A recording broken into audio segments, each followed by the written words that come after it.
નમસ્તે વિદ્યાર્થી મિત્રો, ધોરણ 6 અને તેનો સબ્જેક્ટ છે સંસ્કૃત અને ચેપ્ટર છે ત્રીજું, જેનું નામ છે લેખનમ.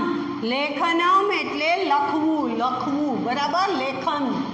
લેખન કાર્ય જે કરીએ ને એને લેખન કહેવાય. તો તમને આ જે ચેપ્ટર છે એમાં સમજવા માટે હું તમને કહું કે હંમેશા અહીંયા તમે જ્યારે શબ્દ જોયા હશે ને તો તમને ખબર છે કે સ્વર એટલે શું, પણ સંસ્કૃત જ્યારે સમજો છો ત્યારે એ ગુજરાતી કે હિન્દી જેવું નથી. તો એટલા માટે આપણે પહેલેથી એને સમજવાનો પ્રયત્ન કરીએ. તો જુઓ, સ્વર મારે સમજાવવા છે, પણ તે પહેલાં હું તમને એ કહી દઉં કે સંસ્કૃત ભાષા જે છે ને એ કેવી ભાષા છે. તો એ સંસ્કૃત ભાષા એ દેવનાગરી ભાષા કહેવાય, જેને દેવોની ભાષા. અને એને આપણી જે ગુજરાતી ભાષા છે, અંગ્રેજી ભાષા છે કે હિન્દી ભાષા છે, એ બધી જ આ દેવનાગરી જે ભાષા છે ને એમાંથી જ આવેલી છે. એમાંથી જ ગુજરાતી મળે, એમાંથી જ હિન્દી મળે છે, એમાંથી જ અંગ્રેજી મળે છે ભાષા. એટલે આપણને આ થોડી એના જેવી લાગે, પણ સંસ્કૃત એ સંપૂર્ણ પ્રકારે દેવનાગરી ભાષા છે. તો આપણને એની સાથેની સરખામણી ખ્યાલ આવે. અને આપણે કેટલાક શબ્દો જોઈએ ને તો આપણને એમ થાય કે હું તો હિન્દીમાં પણ આમ જ લખું છું.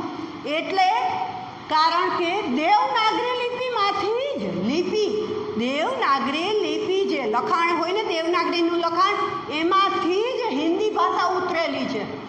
એટલે તમને એના જેવા શબ્દ લાગે, બરાબર. હવે તમારે અહીંયા એ સમજવાનું છે કે સ્વર સંસ્કૃતમાં તમને પૂછવામાં કોઈ આવે કે સંસ્કૃતમાં કુલ કેટલા સ્વર છે, તો સંસ્કૃતમાં કુલ કેટલા સ્વર છે? 13 સ્વર, બરાબર. તમે શું કહેશો? 13 સ્વર. કયા? તો એના માટે મેં અહીંયા લખ્યું છે, પણ તમે પહેલાં સમજો એને. મારે એ સમજાવવું છે કે એ કયા સ્વરો હોય, કારણ કે ગુજરાતી, હિન્દી, સંસ્કૃત ત્રણેયમાં સ્વરની વ્યાખ્યા અલગ થાય છે. જુઓ, તમે જોયો, બરાબર. તમે હિન્દીમાં લખો છો તો એના જેવો જ થાય છે. બાજુમાં જે જુઓ છો ને એ આ છે. હવે જુઓ, તમને આ બંને શબ્દ એક સરખા દેખાય છે ને. ને આ એકની અંદર બાજુમાં માત્ર લીટો છે, પણ કેવા છે શું? તો આ ને આ છે આ. એવી જ રીતે તમે આ બે શબ્દ જુઓ, બેની પેરમાં જ છે બધા. એક છે ઈ અને આ પણ છે ઈ, પણ આ ઈ છે અને આ ઈ એમ છે. એટલે કે આ રસ્વ ઈ છે અને આ દીર્ઘ ઈ છે, બરાબર. આ બેની પેર બંને લખવામાં સરખું, પણ એકની ઉપર રેફ, એકની ઉપર નથી, બરાબર. આ ઈ, અને એવી જ રીતે અહીંયા ઉ અને આઉ બંને સરખા છે, દેખાવમાં સરખા લાગે, પણ આ છે રસ્વ ઉ અને આ છે દીર્ઘ ઉ. બોલાય કેવી રીતે? તો આને બોલાય ઉ, આને બોલાય ઉ. ક્લિયર? હવે જુઓ, રૂ. તમને થશે રૂ એ પણ સ્વર. સંસ્કૃતમાં આ સ્વર છે રૂ અને રૂ. એટલે કે આ છે રસ્વ રૂ, આ છે દીર્ઘ રૂ. જેની નીચે આવી રીતનું એક રેફ આવે એને કહેવાય દીર્ઘ રૂ. ક્લિયર? હવે આ જે સ્વર છે એ તમે ગુજરાતી કે હિન્દીમાં જોયેલ નથી, એમાં નથી આવતો. તો આ છે લુ, જેને કહેવાય લુ. પણ આ માત્ર વેદોમાં જ વપરાયેલો આપણને જોવા મળે છે. આપણને આ ભાષા આપણી જે સંસ્કૃતની જે બુક છે ને એમાં ક્યાંય તમને આ શબ્દ લગભગ જોવા ન મળે, કારણ કે વેદોની ભાષાનો લુ છે, પણ છે ખરી, એ પણ સ્વર છે. હવે ત્યાર પછી જુઓ તો આ બે સરખા, એકને કહેવાશે એ અને બીજાને કહેવાશે ઐ. એ અને આને કહેવાશે ઐ. ક્લિયર? આ બંને જુઓ તો આ તો તમને ખબર છે, આને કહેવાશે ઓ, આને કહેવાશે ઔ. બરાબર? હવે તમને થશે અહ ક્યાં ગયા? પણ એ અનુસ્વાર છે માટે એ લખાતા નથી, એ સંસ્કૃત સ્વર ન કહી શકાય. હવે સંસ્કૃતમાં કેટલા સ્વર મેં તમને કીધા? કુલ 13 સ્વર. ગણો: 1 2 3 4 5 6 7 8 9 10 11 12 13 થઈ ગયા. ફરીથી એક વખત હું એને બોલાય કેવી રીતે બોલી દઉં. અ આ, ઈ ઈ, ઉ ઉ, રૂ રૂ, લુ, એ ઐ, ઓ ઔ. ક્લિયર? તો આ 13 સ્વર હવે તમારી CW બુકમાં તમારે લખવાનું છે, તો લખી નાખો. CW બુકમાં કયા કયા વ્યંજન છે. તો તમને આ જોઈને એમ લાગશે કે મેડમ આવી રીતે કેમ 5 લાઈનમાં જ લખેલું, કેમ સળંગ અહીંયા જગ્યા છે તો એ નથી લખ્યું, કદાચ એવું થાય. તમારે પણ તમારી CW બુકમાં મેં લખ્યું છે ને એ જ પ્રમાણે તમારે લખવાનું છે. જુઓ, આ ક છે, ક ખ ગ ઘ અંગ, જેને કહેવાય ક વર્ગ. ક વર્ગ. બરાબર? તમે કહેશો મેડમ આની અંદર એ વર્ગ, પણ હા આમાંય વર્ગ હોય. જો આ પેલો ક છે તો ક વર્ગ, અહીંયા ચ છે તો આ બીજી લાઈન છે એ કેવો વર્ગ કહેવાય? ચ વર્ગ. પછી આ ત્રીજી લાઈન તો ટ વર્ગ.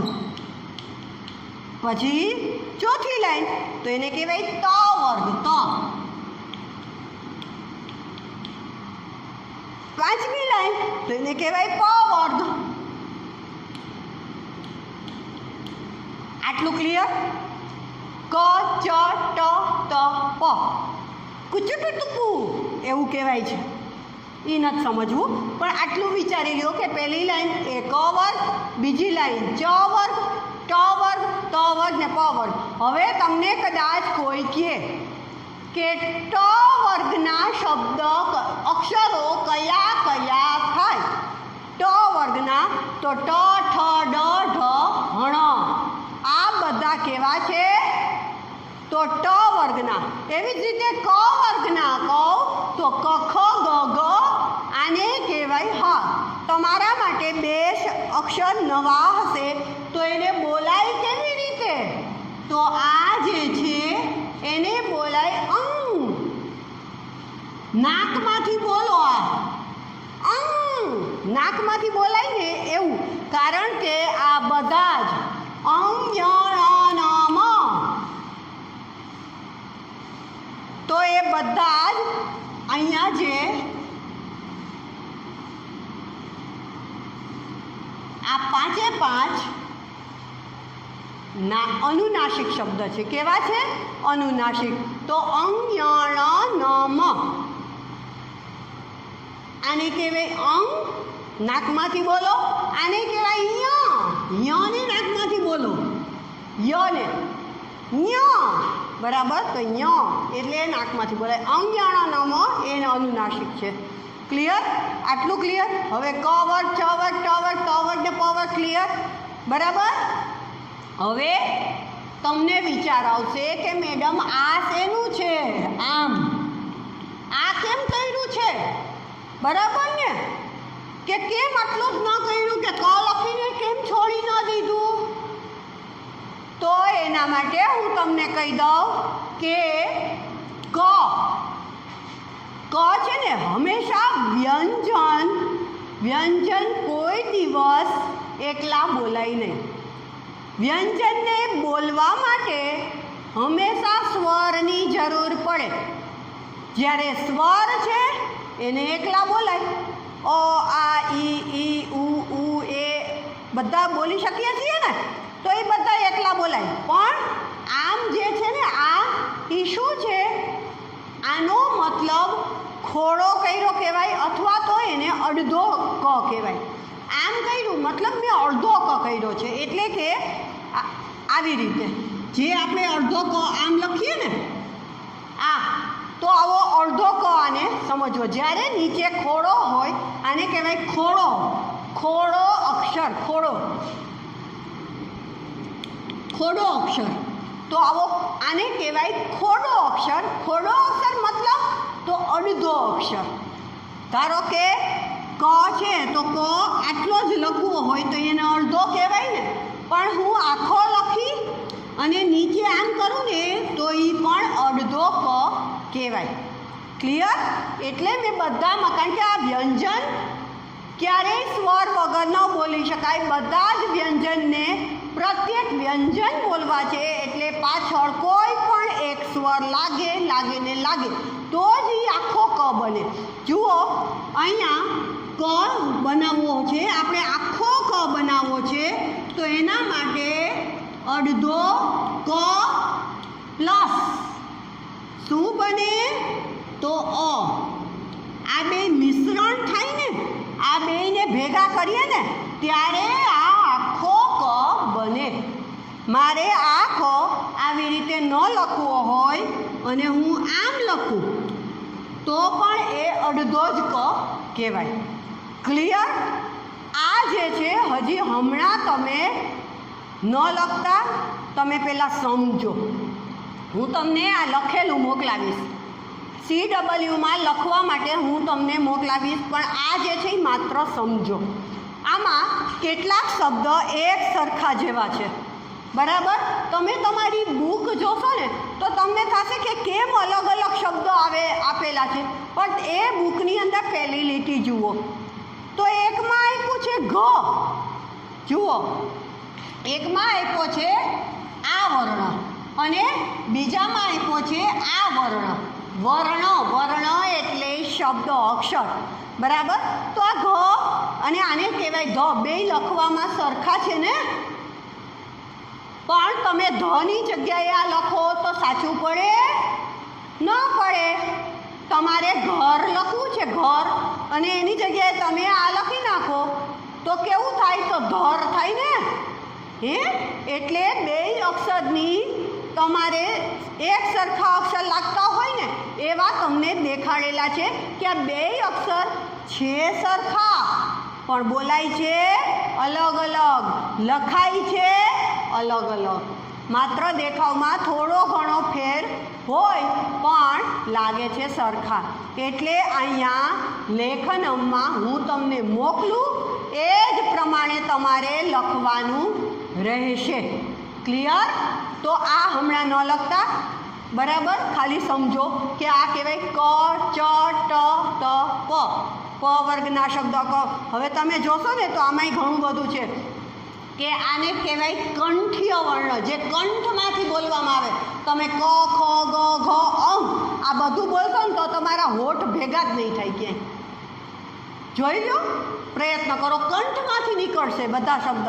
એવી જ રીતે જુઓ, પફા બગોમાં છે ને એને તમારે જો ભાઈ બોલવું હોય, બા બોલવું હોય, પપ્પા બોલવું હોય, મમ્મી બોલવું હોય તો બધું જ તમારા હોઠ વગર શક્ય નથી.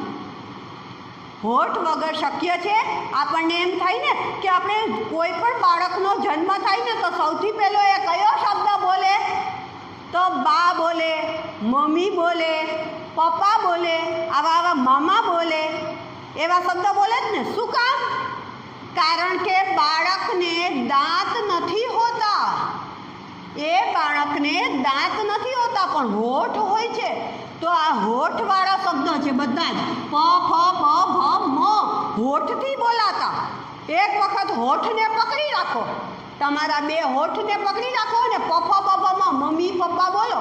બોલાશે? હોઠને ભેગા કર્યા વગર તમે આ શબ્દ ન બોલી શકો, એટલે એને કહેવાય ઓષ્ઠ્ય વર્ણ. કેવા? ઓષ્ઠ્ય. ક્લિયર? એવી જ રીતે આને કહેવાય તાલુ વર્ણ. તાળવામાંથી બોલવામાં આવે. કેટલાક ઓષ્ઠ્ય વર્ણ જો આ છે ત થ દ ધ ન. તમારી જીભ છે ને, જીભ એ તમારા દાંતને ટચ કરીને જશે. તો તથ દ ધ ન વાળા કોઈ દી બાળકો બોલી ન શકે, કારણ કે એને હજી દાંત જ નથી આવ્યા. તો એ દાદી શબ્દ ન બોલી શકે, દાદા શબ્દ ન બોલી શકે, બરાબર? અને બોલે તો તોતડું બોલાશે, બરાબર? એટલે તથ દધન તમારા દાંતને અડીને શબ્દ જાશે, તમારા દાંતને અડીને આ શબ્દ બોલાશે, એટલે આને કહેવાય દંત્ય વર્ણ. હું તમને બધાના નામ કહીશ. કેટલાક તાળવામાંથી બોલાય તો એને તાલુ વર્ણ કહેવાય, કંઠમાંથી બોલાય તો કંઠ્ય વર્ણ કહેવાય, ઓષ્ઠમાંથી બોલાય તો ઓષ્ઠ્ય વર્ણ કહેવાય. આવા વર્ણ લખી હું તમને મોકલીશ, એ પ્રમાણે તમે લખજો. ક્લિયર? તો આ લેખનમ ચેપ્ટર છે, તમારું સ્વાધ્યાય જે છે એ તમારે CWમાં આ બુકમાં જ કરજો, અને બાકીનું સ્વાપોથી વર્ક હું તમને મોકલીશ. તો ચાલો, નમસ્તે વિદ્યાર્થી મિત્રો.